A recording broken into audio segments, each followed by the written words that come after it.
Hello everybody, and today we are going to be checking out a scenario where Adizzpro's red team Mesopotamia forms an empire. Now, if you don't know what the Mesopotamian country is, then you obviously have not watched Adizzpro's WICSO, but if you haven't, don't worry, I got you. Basically, this is the world map in his series, and this is the first country. And this is kind of a new concept that I'm adapting, and it's just going to be like, what if they formed an empire? What if the AN did not exist? And certain boundaries had to be broken, like the Mesopotamian Conference and all of that. That is going to let the red team form their empire. If you guys do enjoy today's scenario, then please consider liking and subscribing. It helps the channel a ton.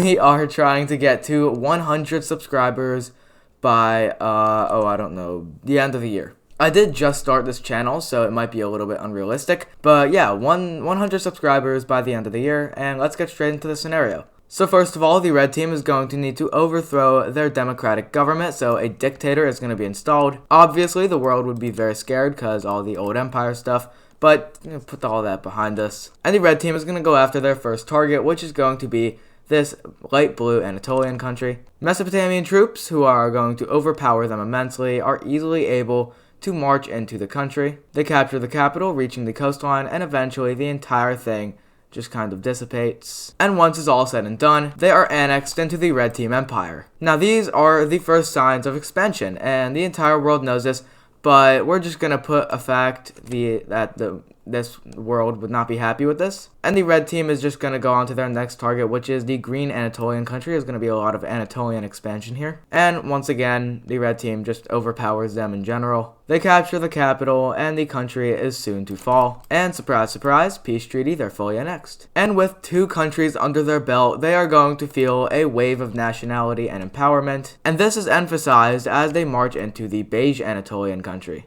It'd probably be more efficient if they just took them all on at once, but who cares? They have captured the capital, and they are now cooked. The east falls, followed by the west, and surprise, surprise, they're annexed into the red team. So the red team has taken over now 3 Anatolian countries, and we are actually going to see they are going to shift their focus from the north, and they are going to focus here down south. And that is, of course, going to be the invasion of the country that shall remain unnamed. I don't really know whether to call them Israel or Palestine, so gonna call them Canaan. That's a good neutral name. But the red team is gonna move into Canaan, and yeah, these guys are probably actually a little bit stronger than the Anatolian countries, but the red team still overpowers them, taking over the entire north of their country. And Egypt is actually going to get involved, taking the rest of the Sinai Peninsula. So now we can actually take a look at a formal peace treaty between these 2 nations. Alright, and in this peace treaty we see the red team taking the north and the Egyptian team taking the Sinai Peninsula. The red team is still happy though because they did get a good chunk of land. But now the red team is going to fixate themselves, and they are going to go up here to the Caucasian country. They're like, hey, you want to unite? And at first the Caucasians were very hesitant. When the old empire fell and then World War IV passed, the Mesopotamian Conference allowed a lot of countries to join up with the red team, the Caucasians not being one of them. So they may have wanted to keep their sovereignty, and they are not going to want to do that now because a lot of civilians would die if they did, so they are going to join up with the red team. And now their empire is looking very nice. But going back to their habits, they're going to go over here to Anatolia, and once again, they're just going to absolutely demolish Anatolia. But that's kind of the rest of the scraps that they're able to acquire here, and once these guys fall, they're going to, of course, annex them. But now there aren't a lot of weak countries that they border. The weakest most likely being these purple guys, but this is most likely just desert. And like Russia, Persia, the blue team, green team, Greece, those are all really powerful nations compared to, well, these guys. And I keep rambling about how these guys are weak, so let's just emphasize that with the red team's invasion. Now we are going to assume that the blue team is completely fine with this and on board. But if we are going to follow that, then the blue team is also going to probably want to invade them. They move up the coastline, acquiring a naval dominance over the purple country, but I don't really think naval superiority would be a massive, thing in this war. The blue team captures the capital, and they are going to move into most of the south of the country.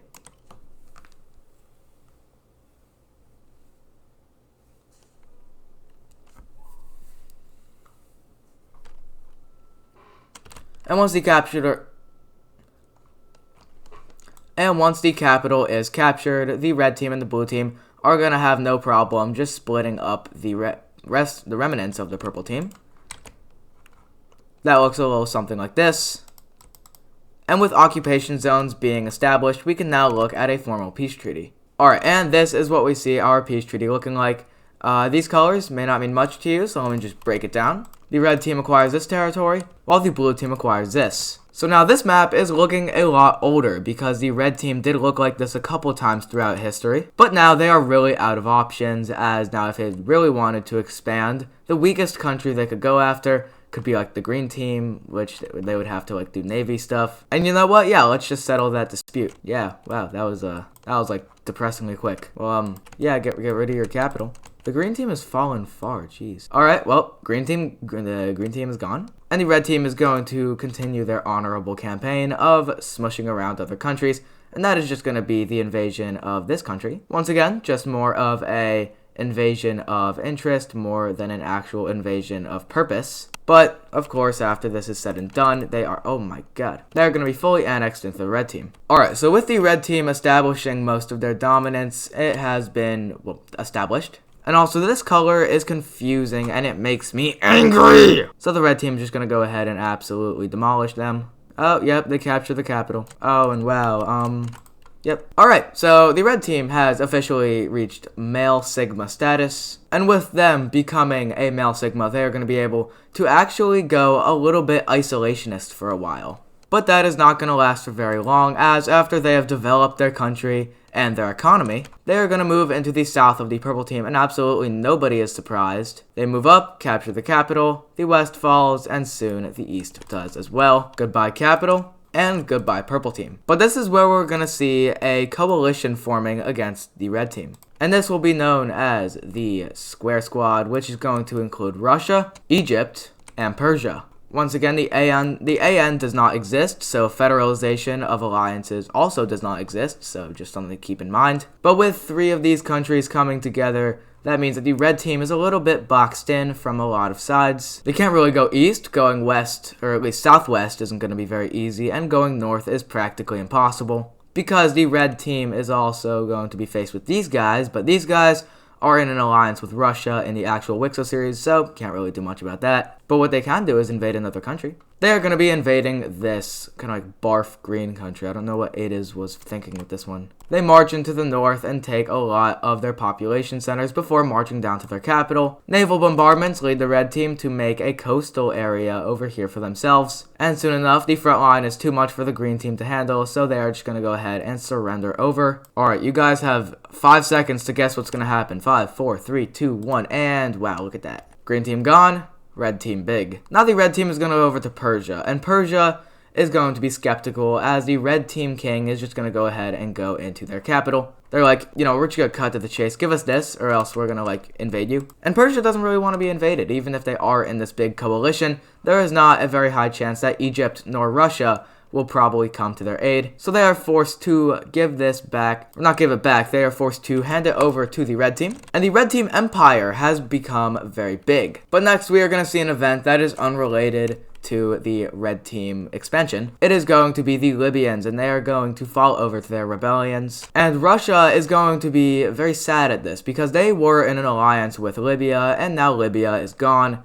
And they have lost a very strong ally in the south. So you might be wondering, what is like the development? There's not really much that would correlate this with the red team. Oh, yes, there is. The red team has made a naval landing in this rebellion, and this rebellion is backed by Egypt, but there are no treaties bounding them to declare war on the red team, which means that it would be unjustified. That would make them, you know, not have a very good public image. And Russia can't really do much since they're like all the way over here, and Greece does not really like them. So the red team is going to just go ahead and go up here in the north, capturing a lot of the territory. They're going to work together with the southwestern rebellion over here.